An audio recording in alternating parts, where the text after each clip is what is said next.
Hello, Alex. My name is Ellen, and I'll be correcting this essay for you today. I'm very happy to see that you have submitted a task 2 for your IELTS preparation. So let's get straight into this essay so we can provide you some feedback and help you along your IELTS preparation. Let's see what you wrote. This is the essay about ex-prisoners. So here's what you said. Some prisoners have rehabilitated after being discharged and become exemplary citizens. In my opinion, those individuals are the most appropriate to talk to students in schools and deter them from law-breaking activities because they will speak from their own experience. Okay, lovely. It's short, which is fine because you've included all the main elements that you need to include in your introduction. That is, you've more or less rephrased the topic, you've provided your opinion, and so these are the key elements. I would only change a couple of tiny things here. So some prisoners have been rehabilitated after being discharged and become exemplary citizens. That's pretty much it. I loved that you used the word rehabilitated. That's excellent. Discharged, excellent. Exemplary, excellent. So some nice vocabulary here. All right, so let's move on. On one hand, it could be argued that this method of learning, no, you don't learn the young generation, you teach. This method of teaching the young generation about delinquency may have some dangers and difficulties. Firstly, it may weaken in teenager spirit the will to imitate these kinds of illegal acts, since adolescents are characterized by a lack of maturity and awareness. Okay, you can see that I hesitated here because I wasn't really clear about this. It may weaken the will to imitate these acts. I don't think you mean that, because if you weaken someone's will to imitate something, you're saying that it makes them less likely to imitate something. So I think you meant something rather different here. I think it will actually fire the teenager's will to imitate. In other words, it will ignite an interest and a desire. This is what I really think that you're trying to say. Okay? So this was not appropriate because you were actually saying the opposite of what I think you meant to say. Okay, the will to imitate. Let's see. Second, now here you went into a firstly and then you went to a secondly. Before you get to a secondly, I think you should have extended this a little bit. Okay, so explain to us what you mean. Great. So teenagers have a lack of maturity and awareness. So in what way would the prisoner speaking to them take advantage of this weakness and this lack of maturity? Let's go on. Secondly, some people think that it cannot be guaranteed that ex-prisoners have completely got rid of their past and may perform such activities again, and therefore should not be role models for young people. All right, good. Finally, ex-offenders do not, because we don't use contractions in IELTS essays, ex-offenders do not have complete knowledge of the consequences of illegal acts and are restricted to their own experience. Okay, so let's talk about what you've done here. You've given us 3 main ideas, but to be quite honest with you, Alex, I think that they're a little underdeveloped. My advice to you would be to stick to either 1 or 2 ideas, but actually develop them. So provide some support, provide some examples, provide some further explanation about what it is you are asserting here, because when you don't do that, the examiner is going to see ideas that are unsupported and they essentially read like a list. You don't want that because that's not really a paragraph. So a good paragraph requires you to have a clear topic sentence, at least 1 or 2 ideas, and each of those ideas need to be supported. The good news is that your writing is lovely. You've got some nice grammar, some really nice vocabulary in place. So all of that is great. What we're talking about so far, at least, is just an issue with task achievement. So let's move on to the rest of this paragraph, the rest of this essay, sorry. On the other hand, reformed criminals that have totally regretted their actions, changed their mindset, altered their lifestyle, but simultaneously reconciled yes, themselves with their past and look forward to the future could definitely give the motivation to young people to become good and responsible citizens.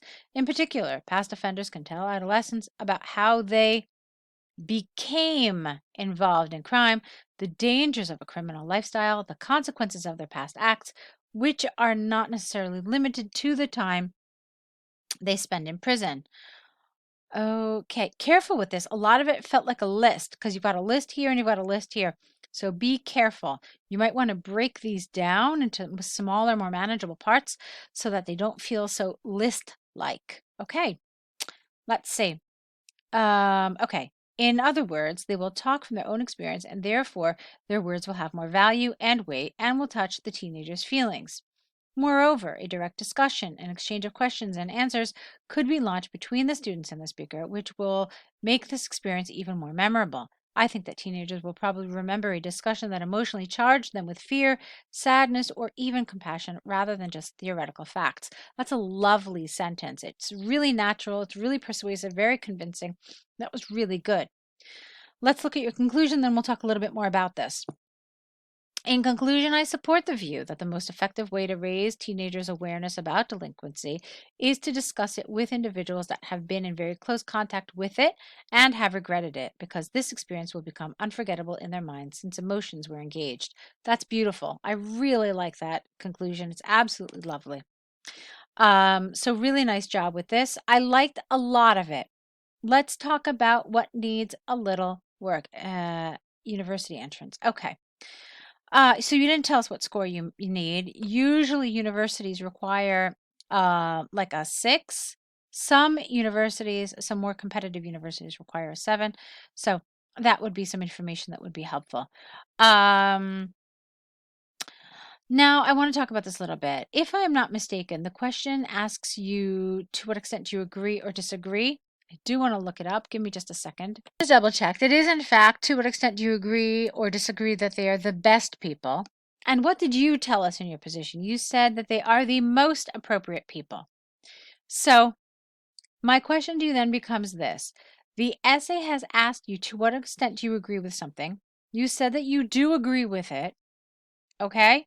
And then in your first body paragraph, you talked about why this is problematic.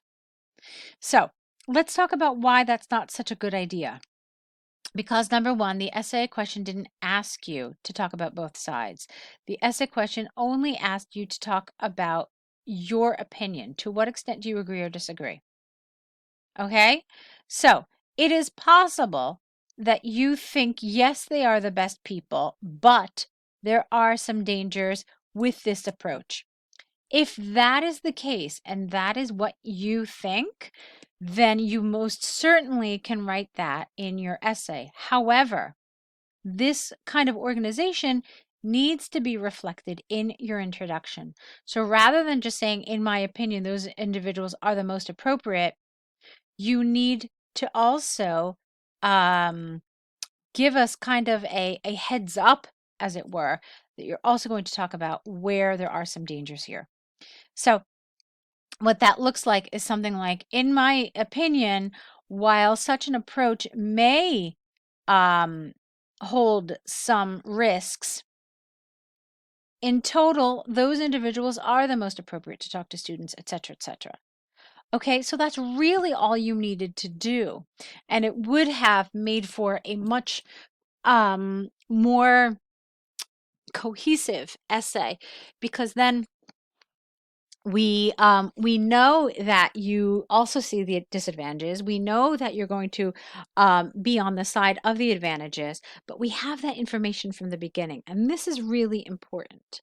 Okay, so when they ask you to what extent do you agree or disagree, you may certainly have opinions about both sides. And if you want my honest opinion, I think that's a wonderful way to do this, to show that nothing is completely black and white, and there are certain levels and different shades of gray with many of these issues. So I think it's a wonderful way to do it. However, if you are going to do this, you really need to make that absolutely clear in your introduction. Okay?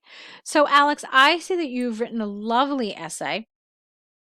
It's really very It's used some very good language, and that's wonderful to see.